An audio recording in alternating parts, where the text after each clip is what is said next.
May 16th, next week, at 4 a.m. Pacific Daylight Time, which would be 7 a.m. Eastern Time if you're on the East Coast of the United States like I am. We have a new letter from the producer live. In this one, the last one we got talked about like the graphical update, the benchmark, and all that stuff. This one is the one I've been waiting for mostly. This will give us patch 7.0 job information. So it's right here, show details. This is what they plan to do for the whole duration of the live letter. So expect to see new stuff for the Viper, new stuff for the Pictomancer, and updates and changes for all the jobs that are currently out, like the Dragoon, any white mages, all that stuff, Dark Knights. We're likely to see a bunch of this stuff. I found this article from Clutch Points. Then they go into detail here on what we can expect to see for the live letter update. So for starters, we'll likely see a first glimpse of what Viper and Pictomancer can do, like we just mentioned. They'll demonstrate their rotations as well as their skills and abilities that they each have, which will be super cool to see. I'm really interested to see how the Pictomancer works. So I've never really played with it before. I know it was in one of the previous Final Fantasy games, but I think I missed that Final Fantasy game. So I'm very excited to see how that works. And Viper, it just looks sick in general. So I'm definitely, personally, out of these two, I'll be going for Viper. And I'll be playing with it and leveling it up and stuff and learning it primarily before I do Pictomancer. But I'm Pictomancer seems very flashy and it's very pretty and arty or artsy and stuff like that. So it looks the coolest or the brightest. I don't know. They both look great, but Viper's where I'll be going. Anyway, enough rambling. Tank jobs will likely receive new ways of keeping themselves alive. Job-specific mitigations, shields for paladins, healing for warriors, and etc. are very likely to be shown. For healers, they might receive additional sustain skills like regen, skills, or shields, or even some buffs that can help keep the team alive in difficult fights.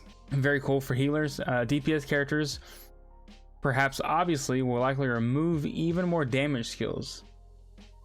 In fact, if the benchmark trailer is any indication, all of the current jobs in the game will likely receive new attack abilities. We will just have to wait until the live letter comes around to see what exactly gets added to each job. This sentence here it's very curious to me. It says DPS characters, perhaps obviously, will likely remove even more damage skills. I'm not deep into DPS. Did they remove damage skills before, or is this a mistranslation or a misspeak here? So let me know on that one. I'm not so sure on this. If they remove more damage skills, that's kind of crazy because DPS characters are meant to be damaging. So maybe they meant to they'll add more damage skills. So there's that for the live letter, live letter 80. As far as the benchmark, we still don't have an official date on the new benchmark, the updated graphics and everything, because they're reworking it currently. I made a video on that. I'll link that here below or above. You can check that out. They're reworking it to make it look better, make it run better and run smoother, because there's a bunch of lighting issues and a bunch of issues with it. So they're fixing it. That's supposed to come out here within the next month, I believe. But yeah, there's still no update on an official date for that yet. And just to touch on this again real quick, the DDoS attacks that have been happening are still happening. I guess pretty happening a lot still. There are a few theories as to what could be happening here, and I'll just touch on this real quick, then we'll move on. It says some players are bringing up that it's likely the service that Square Enix is using to prevent DDoS attacks is currently under maintenance.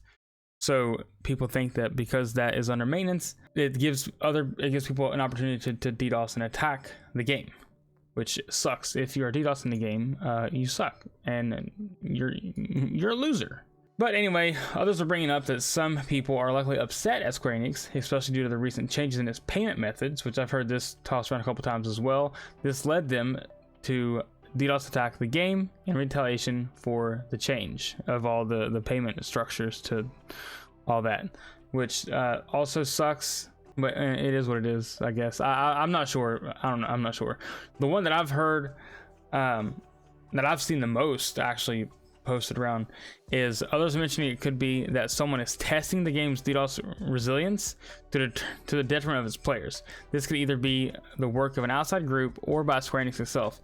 I've seen on on X or Twitter or whatever, a few people have mentioned that they think Square Enix is the one DDoSing the game to test its resilience and stuff before Dawn Trail comes out. And so, I mean, this one kind of goes in line with the top one here, where they could be under maintenance and it could just be upgrading the DDoS prevention software and all that stuff, and they're doing it. But I don't think they've come out and said that directly. Either way, the whole situation sucks. DDoSing is a bummer, and if you're having issues getting in, this is why. And it's still going on. It's been like a week and it's still happening. So just beware of that.